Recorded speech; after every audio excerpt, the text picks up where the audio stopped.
नमस्कार दोस्तों। आज हम बात करेंगे 0 से लेकर 30 वोल्ट तक और 10 एम्पेयर की जो वेरिएबल सप्लाई होती है उसके बारे में।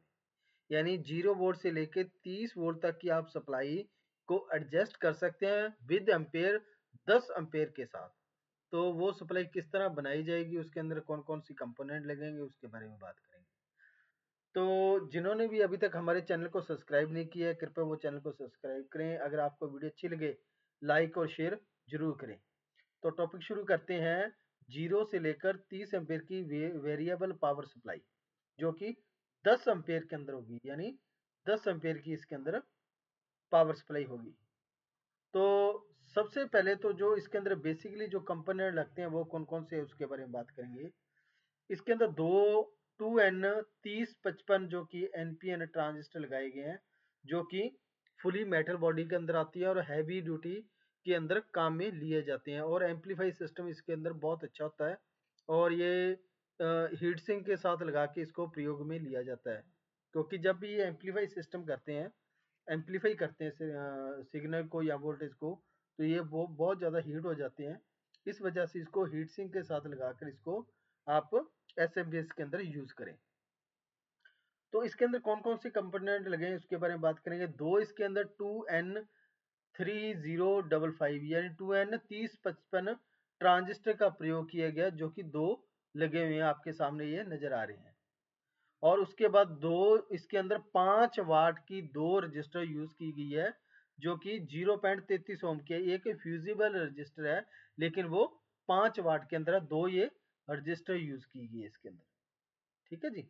और इसके अंदर दो वेरिएबल का प्रयोग किया गया, या इसे हम वॉल्यूम बोल सकते हैं या टोन बोल सकते हैं इसे, जो कि दो प्रयोग किए गए, एक 5 किलो ओम का है और एक 10 किलो ओम का यूज किया गया है। ठीक है जी। और उसके बाद इसके अंदर LM317 और BD139 का प्रयोग किया गया है और वोल्ट और एम्पियर को कंट्रोल करने के लिए। ठीक है जी। और इसके अंदर एक रजिस्टर यूज की गई है 220 ओम की और एक पीएफ कैपेसिटर यूज किया गया 104। 104 मींस ये होगा 100 किलो ओम का। और इसके बाद इसके अंदर जो दो ये कनेक्टर है, दो आउटपुट के लिए यूज किए गए, दो इनपुट के लिए यूज किए गए, ताकि आप कोई भी ट्रांसफॉर्म के द्वारा इसको सप्लाई देकर ऑपरेटिंग के अंदर ले सकते हैं। और डिस्प्ले के लिए इसके अंदर एक डिस्प्ले मीटर यूज किया गया, जो कि एम्पियर और वोल्ट दोनों दिखाता है। ये आपके सामने आप देख सकते हैं सर्किट के अंदर। तो सबसे पहले ये किस तरह काम करता है, किस तरह इसको यूज किया जाता है, तो उसके बारे में बात करेंगे। तो सबसे पहले इसके अंदर जो सप्लाई आप 0 वोल्ट से लेकर, यानी 0 वोल्ट से लेकर 30 वोल्ट की आप इसे सप्लाई दे सकते हैं। 0 से 30 वोल्ट की आप इसे सप्लाई दे सकते हैं। और जब ये सप्लाई किस तरह इसको सर्किट के अंदर लगाई गई उसके बारे में बात करेंगे। तो जो ये पॉजिटिव सप्लाई है, यानी रेड कनेक्टर है, जो ये पॉजिटिव सप्लाई का है, और ये ग्रीन कनेक्टर लगाया गया है नेगेटिव सप्लाई के लिए, यानी GND के लिए। जो पॉजिटिव सप्लाई है इसकी, वो जाती है सबसे पहले जो ट्रांजिस्टर का कलेक्टर पॉइंट है, जो एक नंबर, ये एक नंबर ट्रांजिस्टर है, ये 2 नंबर ट्रांजिस्टर है, एक नंबर ट्रांजिस्टर के कलेक्टर पर, और दूसरी वही सप्लाई दूसरे ट्रांजिस्टर के कलेक्टर के ऊपर दी गई है। और यही सप्लाई यहाँ से उठाकर हमने किस पे दी है, हमारे 13,000 LM317 की पिन पे दिए गए हैं ये वोल्ट, जो कि इसकी आउटपुट की पिन है, इनपुट की पिन है। उसके बाद ये कंट्रोल, तो ये इसकी पिन नंबर जो 3 है, ये है इनपुट की पिन है, जिसके ऊपर ये इनपुट सप्लाई दी गई है, जो कि 30 एम्पेयर से सप्लाई यहाँ पे आई है हमारे पास।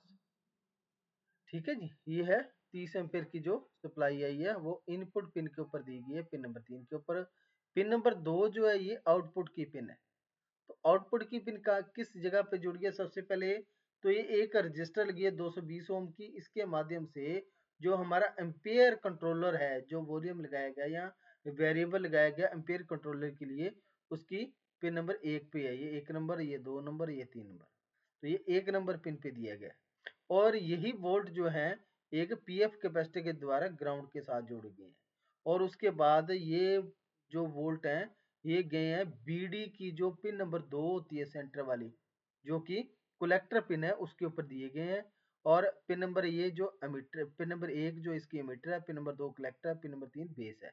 तो कलेक्टर पिन के ऊपर दिए गए हैं और यही पॉजिटिव वोल्ट जो है, जो हमारा वोल्ट कंट्रोल है यानी वोल्ट एडजस्टेबल है 10K का, उसकी पिन नंबर 1 के ऊपर दिए गए। ये है पॉजिटिव सप्लाई जोड़ी गई। अब बात करेंगे हम नेगेटिव सप्लाई किस तरह जोड़ी गई उसके बारे में। ये तो है एक जो कि पॉजिटिव सप्लाई थी। अब बात करेंगे जो नेगेटिव सप्लाई है। तो नेगेटिव सप्लाई को किस तरह जोड़ा गया है? ये नेगेटिव सप्लाई को एक जोड़ा गया है जो हमारा वेरिएबल है उसकी पिन नंबर 3 के साथ, और एक पीएफ जो लगा हुआ है हमारा 104 उसके साथ, और यही जो नेगेटिव सप्लाई है जो हमारे एक मीटर लगा हुआ है जो डिस्प्ले मीटर है उसको नेगेटिव सप्लाई दी गई है। और इसके बाद इसको जो है, जो इसकी एलईडी वोल्ट होती है, जो एलईडी को ऑन करने के लिए नेगेटिव और पॉजिटिव पिन नंबर 5 पे दिए गए 5 वोल्ट की सप्लाई। ठीक है जी। और उसके बाद इस पिन के ऊपर जो है मल्टी, जो ये डिस्प्ले मीटर है, इसको जो है डिस्प्ले मीटर है वो दिए गए हैं इसके बेस पॉइंट से, ट्रांजिस्टर के बेस पॉइंट से इसको डायरेक्ट दोनों को जोड़ा गया है बेस पॉइंट के साथ जो इसकी डिस्प्ले पिन है। यानी इसी से वोल्ट आउट होके आगे ट्रांजिस्टर के बेस पे जाएंगे ऑन और ऑफ करने के लिए। तो कितने वोल्ट जा रहे हैं वो जाएंगे इस मीटर के द्वारा इनके बेस पे, ट्रांजिस्टर के दोनों के बेस पे सप्लाई जाएगी इस मीटर के द्वारा। ठीक है जी। और मीटर का जो ग्राउंड पॉइंट है, यहाँ से जो ग्राउंड पॉइंट निकाला गया है वो जाएगा आगे हमारे आउटपुट के अंदर डायरेक्ट, यानी डायरेक्ट आउटपुट हो जाएगा। अगर आपने ये डिस्प्ले मीटर नहीं लगाना है तो कोई दिक्कत नहीं, इसको निकाल भी सकते हैं आप, और इसको ट्रिगर बेस फिर देना पड़ेगा आपके ट्रांजिस्टर को, जो कि 2N 3055 ट्रांजिस्टर लगे हैं। ठीक है जी। तो ये है जो कि डिस्प्ले के आधार पे जो सप्लाई दी गई है।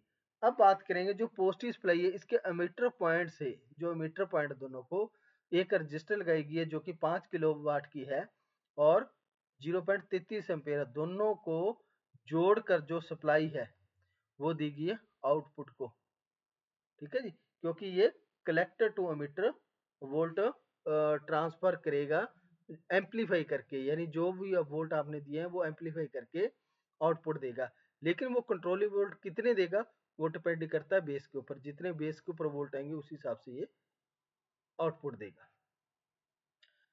और अब जो इसकी LM317 आईसी है, इसकी जो पिन डिटेल है किस तरह जुड़ी है। पिन नंबर 3 के ऊपर इनपुट सप्लाई है पॉजिटिव सप्लाई, पिन नंबर 2 से जो आउट होगी वो इस वेरिएबल के पिन नंबर 1 पे जाएगी, और एडजस्टेबल जो वोल्ट है वो इस पिन से, पिन नंबर 2 से आउट होके पिन नंबर 1 पे दिए जाएंगे LM317 के, ताकि वो एम्पेयर को हम एडजस्ट कर सके कम और ज्यादा के लिए।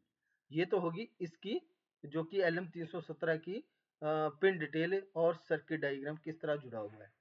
अब बात करेंगे जो वोल्ट को कंट्रोल करने के BD 139 लगाया गया है, उसकी पिन नंबर जो है एमीटर पिन है, एमीटर पिन के ऊपर जो है हमारे बेस के जो वोल्ट है वो दिए जाएंगे। यहाँ से एमीटर पिन से बेस के वोल्ट पास आउट होंगे इन बेस के ऊपर, ताकि जितने बेस के ऊपर हम सिग्नल देंगे उस हिसाब से ये ट्रांजिस्टर ऑन होके आउटपुट देंगे। और जो इसका emitter point, sorry collector point है, वो जाएगा वेरिएबल के ऊपर पिन नंबर 1 के ऊपर, और यही वेरिएबल जो कि हमारी आउटपुट पिन है पिन नंबर 2, वहां से आउट होके ये जाएंगे वेरिएबल पिन के ऊपर। ठीक है जी। जो पिन नंबर 2 से LM317 से पिन नंबर 2 से जो वोल्ट आउट होंगे वो जाएंगे हमारे पिन नंबर 1 के ऊपर, और कलेक्टर पिन जो कि BD की कलेक्टर पिन है उसके ऊपर।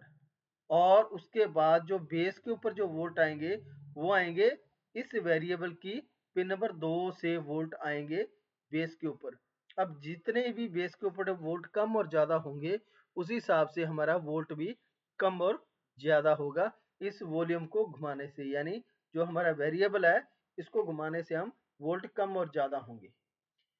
तो इस सर्किट का बेसिकली जो प्रयोग है वो है, आप किसी भी सर्किट को ऑपरेट करवाने के लिए जो कि अलग अलग वोल्ट के अंदर आता है, जैसे मान के चलिए आपके पास कोई 3.3 वोल्ट का सर्किट है, कोई 5 वोल्ट का है, कोई 6 वोल्ट का है, कोई 9 वोल्ट का है, कोई 12 वोल्ट, 24 वोल्ट और 30 वोल्ट तक का कोई भी सर्किट है, उसको आप इजीली इस सर्किट के द्वारा चला सकते हैं, क्योंकि इस सर्किट के द्वारा 10 एम्पीयर का करंट जो है आउटपुट आपको मिलेगा। यानी आप इसके द्वारा कोई बैटरी अगर आपने चार्ज करनी है वो भी कर सकते हैं, और अगर आप एज ए सप्लाई इसको यूज करना चाहते हैं तो वो भी कर सकते हैं।